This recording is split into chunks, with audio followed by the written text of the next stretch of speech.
Hey everyone, John Hartley. No mail today, but a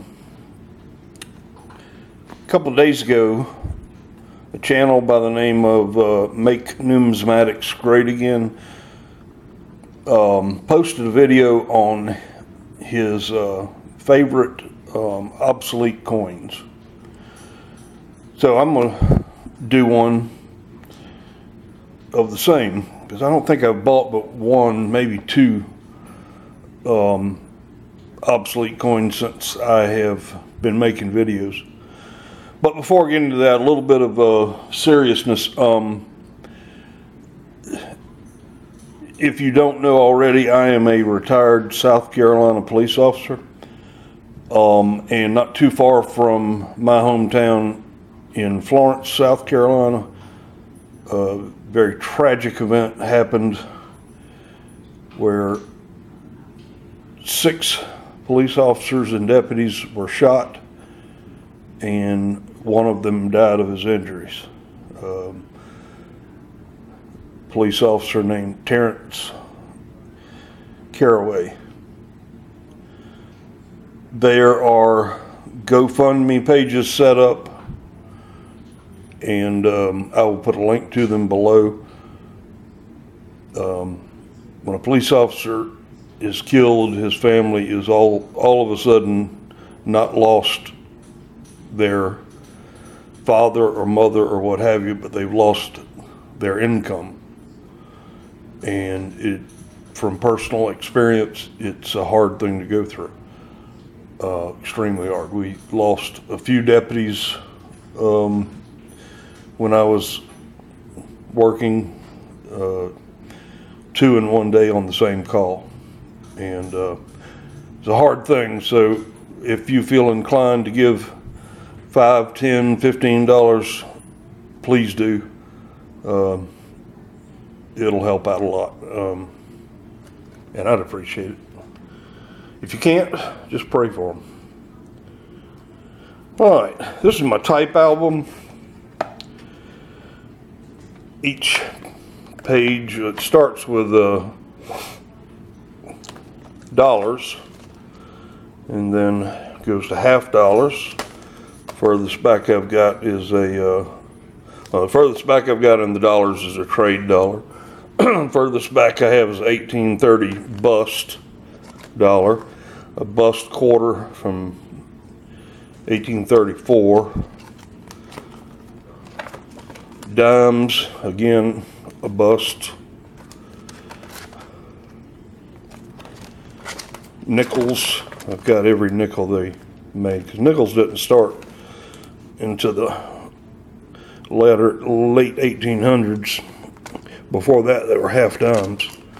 A couple of errors. This one I always thought was kind of cool. It's no date, but it has full steps, which is interesting.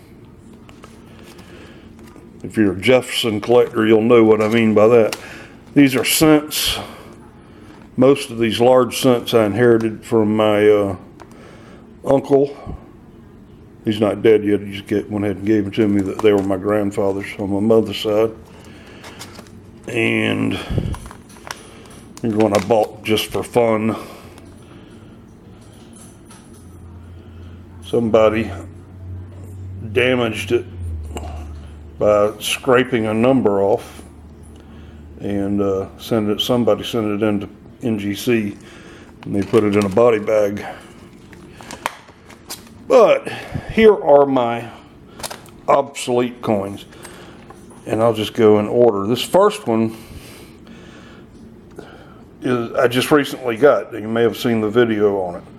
This is a half cent, 1835 half cent, and some really nice condition, pleasing color, nice even color, problem-free coin. All right, get back in there. This is a 2-cent piece. Not a bad coin. Some of these are nicer than others. Another 2-cent piece.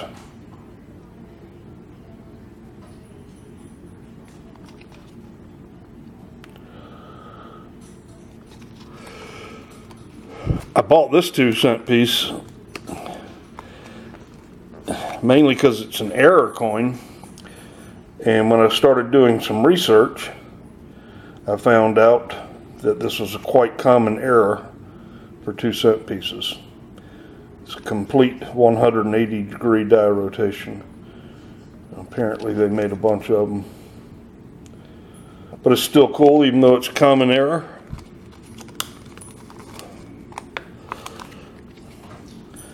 $18.65. That's not an error, so turn it that way.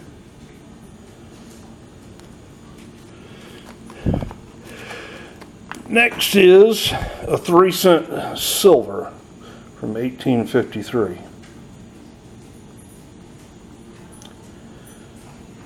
This one's in really good condition. I don't know how long, but between the time I first saw this coin and somewhat later, I realized that the design around the Roman numeral 3 is a C for cents, and I never caught it, or I caught it, but a long time after I first saw the coin. This is a 3-cent nickel that they made because silver in that coin was being hoarded because it was worth more than 3 cents apparently. So they started making 3-cent pieces out of nickel. This one, you can't see it in person, but you can see it when you take a picture of it. It has very subtle color on it, and it has it's very hard to see. It has I just thought about this is what I was going to say, and I can't remember.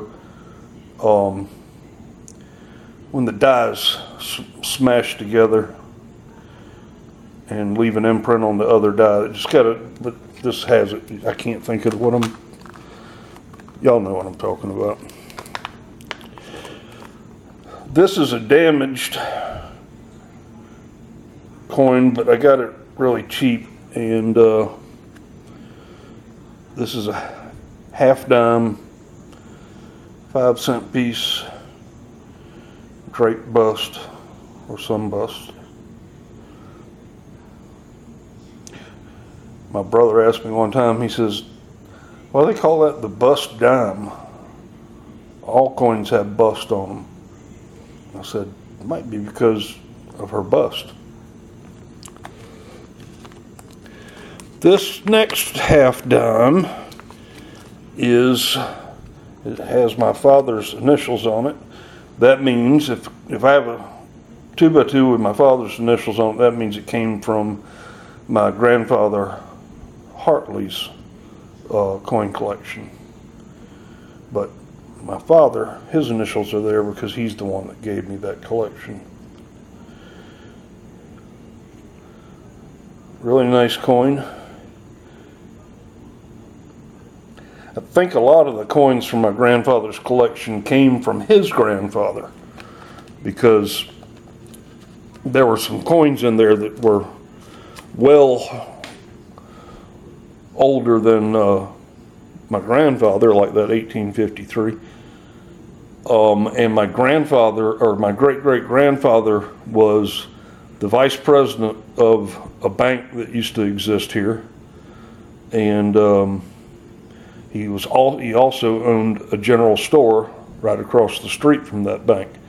So he was in the business of money in both of his occupations. So I have some of the 8 reals, and I have a 4 real from Mexico that were spent in the United States quite frequently before we had enough circulating coins. This is a half dime that I bought, not inherited it. Nice coin. This is one of those coins that I wanted for a long time and couldn't afford it. Finally, when I started making more money and have less wives, I got this. This is a 20-cent piece from 1875, San Francisco.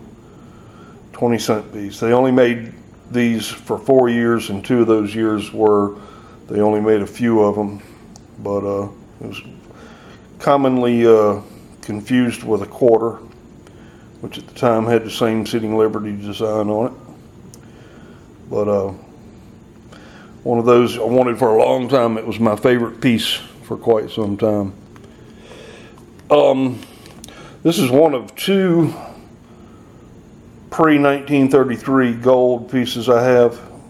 All the rest of my gold is modern, either commemoratives or buffalo. But I have 2 of these, and they both happen to be 1913s. I won them in an auction on proxy bid, and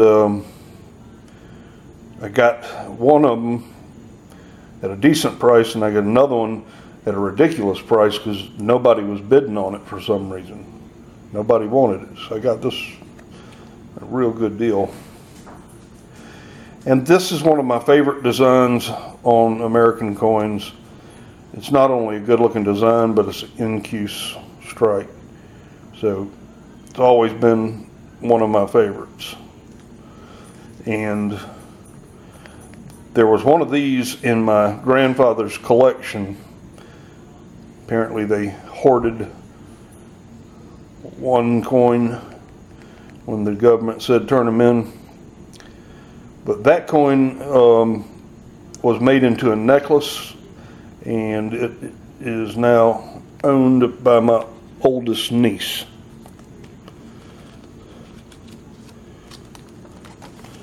And the other 1913. I need to put a new staple in that one. That's what my old stapler used to do that to me. This new flat swing line staples them perfect. All right, that's all of those. One of these days I'm gonna make a updated video on all of my early commemoratives. I'm just gonna flip through these real quick. If you want to look at them, do a little pause on your computer. These are not all of my early commemoratives. Some of them are in slabs. These are the last 2 I got. Just did that one the other day, and I got that one about a month ago. But if you want to see more of my early commemoratives, I'll make a video soon, but there are past videos on, one video on all of them, and a few other videos of them, ones that I bought since that video. So I need to do an update on it anyway. All right, it is 5:08. I'm 8 minutes past happy hour. And every day at happy hour, not every day, I only do happy hour on the weekends, and it's the weekend. But at 5 o'clock, Maxwell, come here, buddy. Maxwell, you want a treat, buddy? You want a treat? Where's the treats at? Are they on the counter up there? Are they in that paper bag? Oh, Maxwell's gonna get a treat. If I can get the bag out with one hand. Oh yeah. You ready? All right, Maxwell. Back up. Back up. Good boy. All right, Nux. Nux. Nux. Good boy. That's a pig ear. They sell them at the local farm and garden store here. I got a pig here, John. John must have been a good boy today. He's always a good boy. Aren't you a good boy, Maxwell? You a good boy? Yeah. All right, everyone. Maxwell and I are 10